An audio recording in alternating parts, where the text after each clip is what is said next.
नमस्कार दोस्तों, राधे राधे, सुप्रभात। कैसे हैं आप सभी लोग? उम्मीद है कि आप सभी लोग अच्छे हैं और एकदम स्वस्थ और मस्त हैं।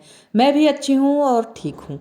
स्वस्थ नहीं कहूँगी, ठीक हूँ, क्योंकि 2-3 दिनों से स्वास्थ्य कुछ अप डाउन चल रहा है और मौसम जो है फिर से चेंज हो गया है। ठंड हमारे यहाँ परसों से फिर बढ़ गई है। तो चलिए भैया, आज आप लोग देख रहे होंगे कि मेरे यहाँ ये तोता आया हुआ है और आप लोग सोच रहे होंगे कि ये मैंने ख़रीदा है। तो ये नन्हा मेहमान हमारे यहाँ आया है मेहमानी करने के लिए, एक दिन के लिए। और अभी आपको बताएंगे भी कि ये कहाँ से आया है और क्यों आया है। तो सबसे पहले इसकी निकाल देते हैं कटोरी और इसको कर देते हैं साफ़ सुथरा, क्योंकि ये थोड़ा सा गंदा है।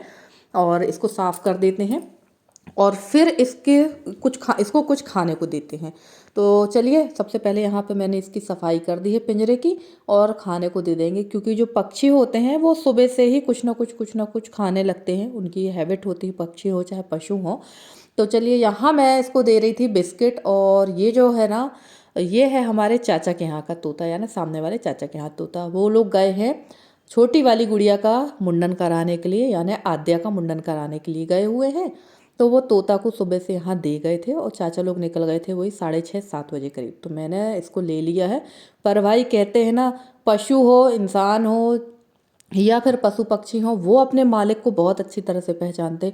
मज्जाल है इस तोता की कि इसने मेरे हाथ से बिस्किट खाई हो। मैंने इसको बिस्किट दी, इसने बिस्किट उठाई और रख दी। और बाद में जब इसको दोबारा से बिस्किट दी तो इसने जो कटोरियों में हम लोगों ने पानी दिया था ना, इसने कटोरी में डाल दी।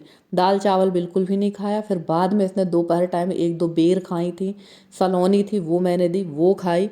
1-2 ही खाई, ज़्यादा नहीं खाई। पर दाल चावल को तो इसने हाथ भी नहीं लगाया, यानी इसको भी ये एहसास था कि मैं अपने मालिक के घर नहीं, दूसरे के यहाँ हूँ।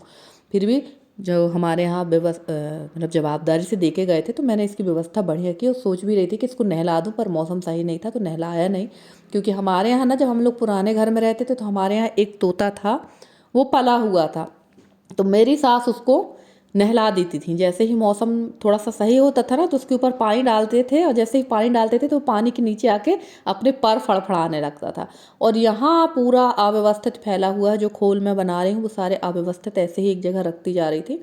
तो धीरे धीरे ये सारा जो फैलान फैली है, इसको समेट दे, क्योंकि पक्का घर हो या कच्चा घर हो, साफ़ सफाई तो करना ही पड़ती है। और आज बिल्कुल कमर कस के सुबह से मैं लग गई हूँ साफ़ सफाई में। आज कोई भी रेसिपी, कोई भी खाना वाना का ब्लॉग आपको नहीं शेयर करेंगे, क्योंकि खाने में ड्यूटी मैंने लगाई है यशी की। तो वो खाना बनाएगी और मैं आज करूँगी पूरी ऊपर से नीचे तक की साफ़ सफाई। तो चलिए, यहाँ पर मैंने थोड़ा सा व्यवस्थित कर दिया और ये साफ़ हो गया है। और ये फैला अभी दिखेगा ही, क्योंकि जब तक मेरे पास कोई सेल्फ अलमारी वगैरह नहीं होंगी ना, तब तक ये ऐसा ही फैला फैला दिखेगा। और ये जो चावल है ये मैं लेकर आई थी, तो इसको भर देते हैं टंकी में या इस ड्रम में भर के रख देते हैं। क्योंकि ये पुराना चावल है, तो पुराना चावल अभी तुरंत में खाने के काम आ जाएगा। क्योंकि अभी हम लोग जो चावल खा रहे हैं वो नया है। नया चावल कहते हैं ना, बहुत ज़्यादा शीत करता है, तो उसको ज़्यादा नहीं खाएंगे, थोड़ा ही खाया है, उसको रख दिया। ये पुराना चावल लेकर आए हैं। और सच कहूँ तो मुझे चावल तो ये बहुत महंगा आया है। ये कहना चाहिए वो बासमती का खंडा है। और आप लोग मुझे चाहे देहाती कहो, गंवार कहो, चाहे कुछ भी कहो, मुझे ये चावल बिल्कुल भी अच्छा नहीं लग रहा है। पर हस्बैंड को बड़ा पसंद आया है, मुझे बिल्कुल भी अच्छा नहीं लग रहा है। इसमें टेस्ट ही समझ में नहीं आ रहा है। क्योंकि बचपन से लेकर अभी तक हम लोगों ने घर का ही चावल खाया, तो हमें तो घर का ही चावल अच्छा लगता है। और मार्केट के चावल की एक क्वालिटी होती है, अगर आप ज़्यादा चावल स्टोरेज कर लेते हैं ना, तो साल 6 महीने के अंदर ना उसकी जो कहना चाहिए उसका जो टेस्ट होता है ना, वो चेंज हो जाता है, उसमें मिठास ख़त्म हो जाती है। और ये जो चावल होता है ये मिल का होता है, और मिल में जो रहती है चावल की ऊपर की जो परत होती है वो पूरी तरह से घिस के निकल जाती है। तो उतने इसमें इतना टेस्ट समझ में नहीं आता है। जो गांव देहात के लोग होंगे जिनके यहाँ खुद का अच्छा चावल होता है ना, वो लोग इस चीज़ को समझ सकते हैं। और जो हमारे यहाँ शहर की जो बहन है, कभी आप लोग गांव का थोड़ा सा चावल खा के देखिएगा और अपना ये वाला चावल खा के देखिएगा, आपको टेस्ट समझ में आ जाएगा। तो चलिए, थोड़ा यहाँ अव्यवस्था है, इसको भी मैं व्यवस्थित कर देती हूँ। और काफ़ी सारा सामान यहाँ पर भी कहना चाहिए रदर वदर हो गया है, हमारे गांव की भाषा है, पूरा रद्द-बद्द हो चुका है। तो इसको यहाँ पर मुझे साफ़ करना है। और ना, काफ़ी चीज़ें की ज़रूरत अब समझ में आने लगी कि लेना बहुत ज़रूरी है। पर कुछ मजबूरियाँ हो जाती हैं हमारी, जिसकी वजह से हम लोग ले नहीं पा रहे हैं। तो थोड़ा सा भी इस महीने और भी ज़्यादा खर्च है, क्योंकि 1-2 शादियाँ हैं, 1-2 फंक्शन ऐसे हैं जहाँ मुझे अभी इसी महीने सब 2-3 जगह शादियों का व्यवहार देना है। 1-2 जगह के और फंक्शन है जहाँ मुझे व्यवहार करना है। तो सोचना पड़ जाता है कि यार, ये चीज़ अगर हम ले रहे हैं तो फिर व्यवहार देना है। और जहाँ हम लोग को शादी का व्यवहार देना, वहाँ ठीक मतलब अच्छा ही व्यवहार देना है। ये भी नहीं कह सकते कि नहीं ऐसे ही 200-300 रुपये में काम चल जाएगा, नहीं, वहाँ अच्छा ही व्यवहार देना पड़ेगा। क्योंकि भाई मेरी भी बेटी है, आने वाले समय पे मुझे भी सब व्यवहार की ज़रूरत पड़ेगी। और इस डिब्बे पर रख दी है मैंने ढेर सारी माचिस, जो माचिस आती जाती है वो मैंने इस डिब्बे पर रख दी और लिख दिया है इस पर माचिस। और हमारी अनन्या बहन कह रही थी कि आपने ये बड़ा अच्छा आइडिया यशी ने बताया कि नेल पेंट से लिख दो। क्या होता है, हमारे पास जो पुराने नेल पेंट होते हैं ना, इसमें इसका उपयोग हम लोग इसी तरह से कर लेते हैं। या फिर एक 5-10 रुपये की नेल पेंट की शीशी आती है मार्केट में, बहुत अच्छे से मिल जाती है, तो उसको आप लेकर रख लो और जिसमें भी आपको सामान लिखना है आप डिब्बे में लिख दो। और उसके बाद अगर वो डिब्बा खाली हो जाता है तो आप रिमूवर से उस नेल पेंट को के प्रिंट को आप मिटा दीजिए और उसमें दूसरा सामान लिख के आप फिर लिख दीजिए कि इसमें ये सामान है। तो हम लोग इसी तरह से करते हैं।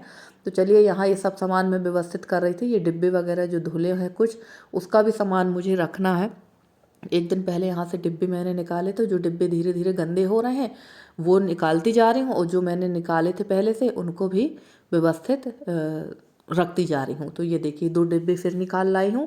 और यशी ने बनाया है खाना, तो पूरी रसोई इसी तरह से फैली है, जबकि ये ऐसा करती नहीं है ये, पर इसको जल्दी से कहीं मतलब फ़ोन आ गया था इसका, तो ये फ़ोन में कुछ बात कर रही थी। फ़ोन यानी कॉलेज से भी आ गया था, और इसने फिर नहाने चली गई है वहीं की वहीं, क्योंकि पूजा उसी को करना है। तो मैंने कहा चलो इतना मैं साफ़ सुथरा कर देती हूँ। खाना तो इसने पूरा ही बना दिया है, दाल चावल सब्जी रोटी सारा खाना बना दिया था। चावल रह गया था तो चावल धुल के मैं चढ़ा दूँगी, मैंने ही कहा कि छोड़ दो, मैं सब साफ़ सुथरा कर दूँगी। और ये 2 डिब्बे मैंने निकाले धुलने के लिए।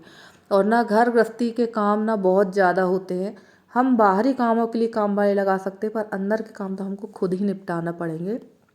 और कभी कभी ना काम करना शौक़ नहीं होता है, कभी कभी काम करना मजबूरी भी होती है। मैं भी चाहती हूँ कि मैं भी कुछ दिन आराम से रहूँ, रेस्ट करूँ। और मुझे ना बैठे अच्छा भी नहीं लगता है, सच बताऊँ मैं, मुझे बैठे बैठे अच्छा भी नहीं लगता है। जैसे मैं देखती हूँ यहीं जहाँ मैं रह रही हूँ, यहाँ से अगल बगल कुछ घर हैं सामने हैं हमने, मैं उन लोगों को देखती हूँ, उन महिलाओं को देखती हूँ यार, सुबह 9 बजे से शाम के 6 बजे तक सिर्फ उनको बैठे देखती हूँ। और मैं यही सोचती हूँ यार, इनके हाथ पैर दर्द नहीं करते हैं बैठे बैठे? और बैठे बैठे मुझे भी अच्छा नहीं लगता है। मुझे लगता है कि यार जब तक मेरा काम साफ़ सुथरा ना हो तब तक मैं बैठ नहीं सकती। मुझे पूरा काम बिल्कुल नीट एंड क्लीन चाहिए और बिल्कुल व्यवस्थित चाहिए, ये मेरी हैबिट है।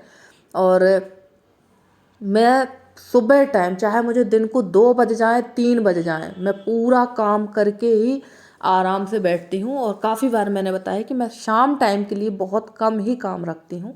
जितना भी काम है मैं सुबह सारा निपटा लेती हूँ, चाहे मुझे 12 बजे या 2 बजे। तो चलिए, यहाँ मैंने सबसे पहले की है इसकी सफाई, क्योंकि ना हमारे खाना बनाने में और बच्चों के खाना बनाने में फ़र्क है। यशी जब खाना बनाती है ना और रोटियां बनाती है, तो गैस तो ऐसा लगता है यार आटा रोटी में कम लगा है, गैस पे ज़्यादा लगा है। फिर भी धीरे धीरे आदत तो डालना पड़ेगी इसकी खाना बनाने की, क्योंकि आज नहीं तो कल, कल नहीं तो परसों ये काम तो करना पड़ेगा। और महिलाओं से अगर खाना बनाते नहीं बन रहा है तो ये बड़ी शर्म की बात है। तो चलिए, अभी अभी 8-10 दिन से खुद ही बोलेगी कि मम्मी मैं खाना बना देती हूँ। वरना ये साफ़ सफाई का काम कर देती थी, झाड़ू पोछा, घर उस घर में भी रहती थी तो साफ़ सफाई सब कर लेती थी, खाना बनाने में बड़ा छिपती थी। पर अब मुझे खुशी है कि चलो कम से कम ये खाना बनाने का काम तो कर ही रही है। और जैसे कि मैंने बताया ही कि कभी कभी ना शौक़ नहीं, मजबूरी हो जाती है काम करना। और इस समय मज़दूर बड़ी मुश्किल से मिल रहे हैं, बहुत ही मुश्किल से मिल रहे हैं। तो वैसे मैंने एक को बुलवाया है तो वो कल आई थी, आज नहीं आई हैं, अब कल फिर आएंगी।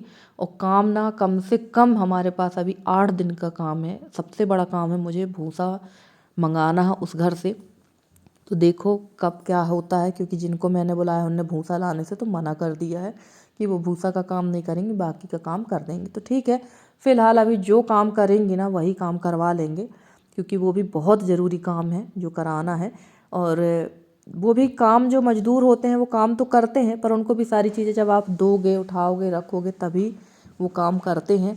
तो चलिए, यहाँ रसोई की सफाई हो गई है। और आज मैंने जो बड़ी वाली यहाँ पर कसेड़ी रखी हुई थी, यानी आपके यहाँ जो भी बोलते हैं, हमारे यहाँ तो कसेड़ी ही बोलते हैं, और उसको और गुंडी भी बोलते हैं, 2 चीज़ बोलते हैं। आपके यहाँ क्या बोलते हैं आप लोग बताना। तो आप, और वो मैंने हटा दी है, और उसके बाद मैंने कर दिए थे बर्तन सेट।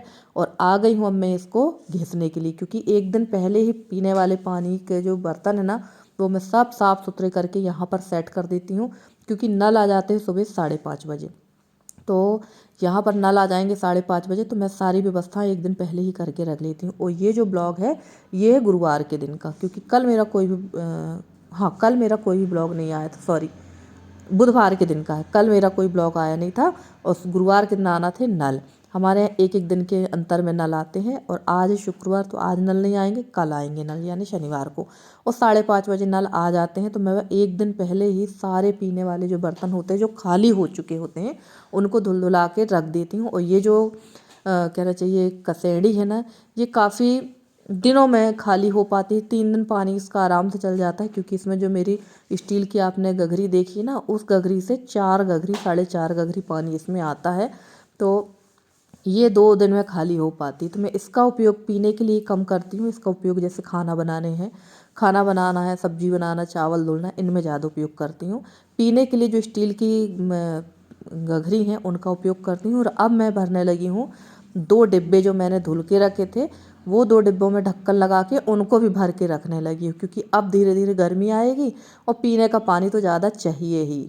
और इसको धोने में ना बड़ा मशक्क़त का काम हो जाता है, क्योंकि ये ना बहुत ज़्यादा भारी है। इसका जो वज़न है वो है 11 किलो का, सिर्फ इसका वज़न 11 किलो है। किसी की हिम्मत नहीं है कि इसमें पानी भर के ले आए, बहुत हैवी है ये। और ये जो है ये यशी के बब्बा ने यशी को दी है कि ये मेरी तरफ से यशी की शादी में देंगे। तो मैंने इसको निकाल लिया है। वैसे तो सभी लोग कह रहे हैं कि इसको रख दूं, तो यशी सारी चीज़ें अभी ले ले या बाद में ले ले, सब तो उसी का है। तो मैंने इसको निकाल ही लिया, क्योंकि पानी भरने के लिए मुझे चाहिए ही थी ये।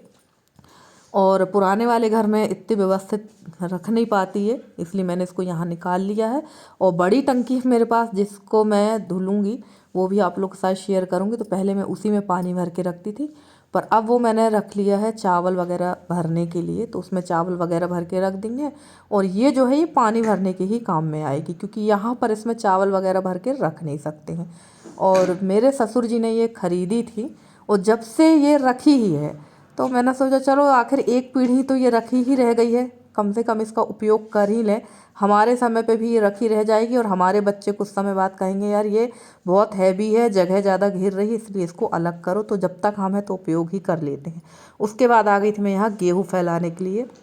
और मेरी बहुत सारी बहनें कहती हैं कि आप बहुत मेहनत करते हो, बहुत काम करते हो, थोड़ा सा आप अपना ध्यान दो। तो क्या हो जाता है, मैंने बताया ना कि कभी कभी शौक नहीं मजबूरी हो जाती है। अब ये गेहूँ जो धुला है तो ये मैं ही उठा कर रखूँगी, क्योंकि मेरे अलावा तो और कोई है नहीं है। और हस्बैंड जी को इन सब चीज़ों से कोई लेना देना नहीं है, कोई मतलब नहीं है, और ना ही वो इसमें कोई हेल्प करते हैं। आपने देखा ही है। हाँ, पिछले बार जब मेरी तबीयत ख़राब थी पिछली गर्मी में, तो मैं सुबह काफ़ी जल्दी उठ के गेहूँ धो रही थी, तब वो बहुत नाराज़ हुए थे कि जब तबीयत ख़राब है तो क्यों धो रही हो। फिर उन्होंने हेल्प की थी कि चलो मैं इसको धो देता हूँ, सुखा देता हूँ, तब उनने हेल्प कर दी थी।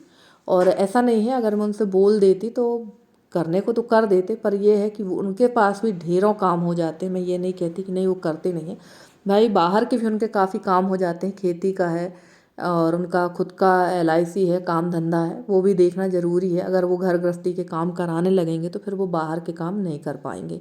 और घर के काम संभालने के लिए हम औरतें होती हैं, बाहर के काम संभालने के लिए पुरुष। क्योंकि भाई अगर कमाएंगे नहीं तो फिर खाएंगे क्या, क्योंकि खेती बाड़ी के भरोसे तो घर गृहस्थी चलना नहीं है। और यहाँ जो है ना, ये मैंने चौका के कपड़े धुल दिए हैं, क्योंकि बहुत सारे कमेंट आते हैं कि ये नहीं हुआ वो नहीं हुआ। और अगर मैं पूरा आपको वीडियो दिखाऊं ना, तो पूरा वीडियो जो है, अभी देखिए ये वीडियो जो है 17 मिनट का जा रहा है, पूरा वीडियो अगर मैं दिखाऊं तो कम से कम 22 से 23 मिनट का जाएगा, अगर हम अपने डेली की दिनचर्या आपको दिखाने लगे। और इस चैनल में शायद ये दूसरा या तीसरा वीडियो होगा इतना बड़ा, क्योंकि मैंने अभी तक इतने बड़े बड़े वीडियो डाले नहीं हैं। तो मैंने सोचा चलो आज आप लोग के साथ पूरा वीडियो ही शेयर करते हैं कि भाई मेरा जो दिन भर का वर्कआउट होता है वो कितना होता है। ये अभी आप आधा देख रहे हैं, अभी इससे भी और भी ज़्यादा नहाने के बाद भी और भी काम होंगे। तो ये गेहूँ मैंने जो ड्रम में भर के रखा था, इसको मैं धुल ही देती हूँ। वैसे तो यशी बहुत ज़्यादा गुस्सा होकर गई थी कि मम्मी ये सब काम मत करना, पर मैंने कहा नहीं, जो काम होना है वो हो ही जाए, क्योंकि अगर पेंडिंग छोड़े तो फिर वो पेंडिंग ही हो जाता। और ना कौआ यहाँ पर बहुत परेशान कर रहे हैं। शौक तो लगी थी और खुशी भी है कि चलो छत में मुझे ये काम करना पड़ रहा, बार बार उठाना रखने नहीं पड़ रहा, पर कौआ जो है ना बहुत ज़्यादा चोंच मार रहे हैं। और ये गेहूँ जो है भयंकर ज़्यादा गंदा है, तो इसमें कम से कम एक ड्रम, जो पीछे मेरे पीछे ड्रम देख रहे हैं ना, इस ड्रम भर के पानी पूरा लग गया था। और जो पीछे वाला जो ड्रम है, इस ड्रम से भी मुझे 2-3 बार पानी निकालना पड़ गया था, क्योंकि ये बहुत गंदा गेहूँ है। आप लोग देख ही पा रहे हैं, बहुत ज़्यादा मिट्टी थी इसमें। तो चलिए धीरे धीरे अब 2 कट्टी जो गेहूँ रखा हुआ वो भी मुझे धुलना है। तो अब वो मैं नहीं धुलूँगी, जो हमारे यहाँ अभी आ रही हैं काम करने के लिए, उन्हीं से धुलवाऊँगी अब मैं नहीं धोऊँगी गेहूँ, क्योंकि ना ये बहुत मेहनत का काम है और थकान भी इसमें बहुत लगती है। तो और जो गेहूँ हमारा सूख रहा है उसको मैं फटकवा के बिनवा के रखवा दूँगी। और अभी उसको मैं ड्रम में नहीं भरूँगी इस गेहूँ को, क्योंकि अगर मैंने उसको अभी रख दिया तो वो जल्दी ही ख़राब हो जाएगा। तो चलिए, यहाँ देखिए इतना ये साफ़ पानी निकलने लगा था। और इसके बाद मैंने इसको पलटाया था टोकनी में, और टोकनी के बाद इसमें मैंने एक बार फिर से साफ़ पानी डाला था। और फ्रेंड्स, आज का वीडियो आप लोग को कैसा लगा ज़रूर बताइएगा कमेंट करके। अगर आज का वीडियो अच्छा लगा तो प्लीज़ वीडियो को लाइक करिएगा। चैनल पे नए हैं तो चैनल को सब्सक्राइब करके अपना प्यारा सा सहयोग और स्नेह बनाए रखिए। मैं पूरी कोशिश करूँगी कि आप लोगों के लिए अच्छे से अच्छी वीडियो लेकर आती रहूँ। तो चलिए, गेहूँ हमारा धुल गया है। अब चलते हैं नीचे की तरफ। अब मुझे नहाना है और टाइम हो गया था यहाँ पर 12:30 बजे करीब का, 12 बजे करीब का। और अभी जो कपड़े मैंने सुबह धुल के डाले हैं ना, वो कपड़े भी ले चलते हैं। तो यहाँ नहाने के बाद बैठकर उनकी तह लगा लेंगे। तो चलिए, हमारा ये काम तो निपट गया है। और ये सब काम भी ज़रूरी हैं, क्योंकि धूप तेज़ होने के पहले ये सारे काम हो जाए तो ज़्यादा अच्छा है। और ये जो गेहूँ की धुलाई हो रही है ना, ये गेहूँ मुझे हो जाएगा लगभग दीपावली तक। तो मैं निश्चिंत हो जाऊँगी। गर्मी में मुझे बिल्कुल भी गेहूँ नहीं धुलना है। जो गेहूँ खरीदेंगे उसको उठा के मैं सीधे रख दूँगी, स्टोरेज कर दूँगी। और जब मेरे पास धुला गेहूँ ख़त्म होगा तभी धो के यूज़ करेंगे। तो चलिए, ये मैंने डाल दिया साफ़ पानी दोबारा से, नहीं वरना काफ़ी लोग कह देंगे कि यार आपने साफ़ पानी नहीं डाला था। और अब उठा लेते हैं कपड़े जो सूख चुके हैं, और रसोई के कपड़े, और गैस जिससे मैं गैस साफ़ करती हूँ ना, वो कपड़ा भी मैंने यहाँ धो दिया है। क्योंकि काफ़ी लोग कमेंट कर देंगे कि यार ऐसा है वैसा है, तो ऐसा नहीं है। साफ़ सफाई का हर व्यक्ति पूरा ही ध्यान रखता है। तो चलिए चलते हैं अब नीचे की तरफ, देखते हैं कि हमारे नीचे क्या काम है। उसका मैंने कोई भी ब्लॉग नहीं बनाया है और ना ही आप लोग के साथ शेयर किया है, क्योंकि ऑलरेडी ये वीडियो काफ़ी लंबा है और मुझे थकान भी बहुत लगने लगी थी। तो चलिए फ्रेंड्स, आज के ब्लॉग में यहीं तक, मिलते हैं आपसे अगले ब्लॉग में। तब तक के लिए बाय बाय।